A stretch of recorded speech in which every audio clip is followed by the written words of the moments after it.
nous avons le plaisir d'assister aujourd'hui à la livraison de 200 bus fabriqués au Maroc pour la ville de Casablanca sur une commande de 700 bus. Nous espérons qu'à l'avenir, l'ensemble des bus qui sont achetés au Maroc seront achetés auprès d'entreprises marocaines et fabriqués avec de la main-d'œuvre marocaine et de la valeur ajoutée marocaine. Nous avons aussi pu constater la qualité des produits qui sont réalisés dans nos usines au Maroc. Ils n'ont absolument rien à envier à ce qui est importé, bien au contraire. Certaines caractéristiques sont bien meilleures que ce que nous importons. Donc il n'est plus question que l'argent public aille ailleurs que dans des entreprises marocaines. C'est fondamentalement pris en main et nous n'allons absolument pas lâcher ce point-là.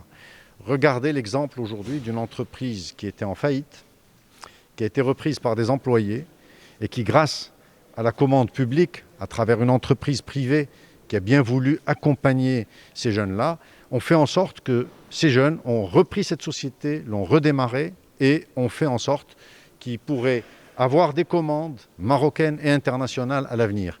Est-ce que nous pouvons passer à côté de cela? Absolument pas. Donc aujourd'hui, nous sommes très fiers de ce qui a été réalisé, nous sommes très contents d'assister à des moments comme ça et nous allons rester vigilants et accompagner les entreprises marocaines pour que la commande publique marocaine passe en priorité auprès d'entreprises marocaines. Aujourd'hui, nous sommes ici dans le cadre de la livraison de la deuxième partie des bus pour Casablanca. C'est des bus qui sont aux normes internationales. C'est des bus qui ont toutes les propriétés et les modes de confort pour les passagers, notamment pour tout ce qui est connectivité, notamment le Wi-Fi, la vidéosurveillance en temps réel, l'accessibilité pour les gens à mobilité réduite, notamment l'inclinaison des bus pour la facilitation de la montée des gens, les rampes pour les invalides.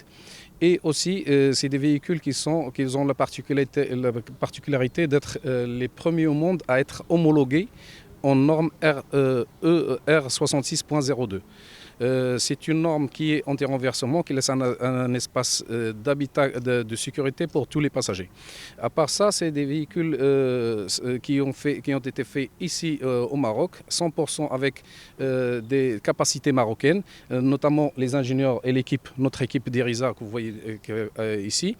Et sans oublier bien sûr nos partenaires et collaborateurs, tous les fournisseurs qui ont aidé de peu de loin, et on pourra voir dans la deuxième phase en détail tous les composantes qui sont rentrées dans le véhicule pour aboutir à un taux d'intégration très élevé. À ce jour, nous sommes à peu près à 42% d'intégration, et d'ici peu, on travaille avec le GPLC et le ministère de l'Industrie pour le développement de l'écosystème des moyens de transport, notamment les autobus et autocars, pour le développement de cet écosystème en intégrant plus de fournisseurs locaux et de développement des produits locaux. Et dans le futur proche, on aboutira à plus de 60% de taux d'intégration locale. Aujourd'hui, nous sommes présents et fiers d'être présents dans cet événement pour fêter les membres de l'écosystème de la carrosserie industrielle pour les autobus et autocars.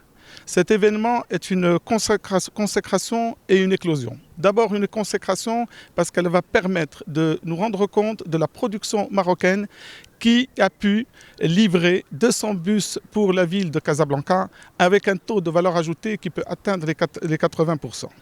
Deuxièmement, une éclosion, parce qu'avec cette opération et pour le futur, nous avons des équipementiers et des sous-traitants, des carrossiers capables d'assurer ce travail et cette valeur ajoutée et qui peuvent, dans le futur, devenir des opérateurs avec une envergure de taille mondiale pour pouvoir attaquer les marchés extérieurs. Cette opération a été voulue par M. le ministre de l'Industrie en concertation et en synergie avec M. le ministre de l'Intérieur pour faire en sorte que le produit marocain soit sur le marché marocain. Et cette possibilité donne aussi c'est une possibilité pour économiser de devises en substituant aux importations et deuxièmement de créer un ensemble dynamique pour devenir un acteur pour l'exportation dans le futur. Donc aujourd'hui, nous sommes en train de voir des entreprises, des PME qui sont en train d'être tirées par la locomotive Irizar pour pouvoir attaquer les marchés de manière efficiente.